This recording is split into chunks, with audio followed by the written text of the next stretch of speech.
आज डॉक्टर श्यामा प्रसाद मुखर्जी जी का बलिदान दिवस है और हम सब लोग उस महान आत्मा को श्रद्धांजलि देते हैं जिन्होंने भारत की एकता और अखंडता के लिए अपने जीवन का बलिदान दिया। हम सब जानते हैं कि श्यामा प्रसाद मुखर्जी देश के आज़ाद भारत के उन नेताओं में से एक रहे जिन्होंने देश की एकता और अखंडता के लिए अपना सर्वस्व न्योछावर किया। हम ये भी जानते हैं कि उन्होंने जम्मू कश्मीर भारत का अभिन्न अंग बने, धारा 370 समाप्त हो, 35A निरस्त हो, इसके लिए उन्होंने उस समय आंदोलन चलाया था और कहा था एक देश में एक विधान, एक प्रधान, एक संविधान। लेकिन हम सब जानते हैं कि जम्मू कश्मीर में एक अलग संविधान था, अलग प्रधान था और अलग निशान था। इसके खिलाफ उन्होंने लड़ाई लड़ी।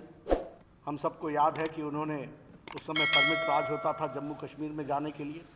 1953 11 मई को उन्होंने बिना परमिट के लखनपुर बॉर्डर को जम्मू कश्मीर में जाने के लिए क्रॉस करना चाहा।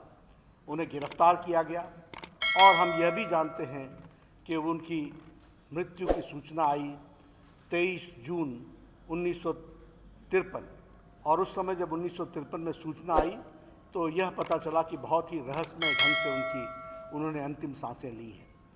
यह बताता है कि उन्होंने अपना सारा जीवन बलिदान दिया देश की एकता और अखंडता के लिए।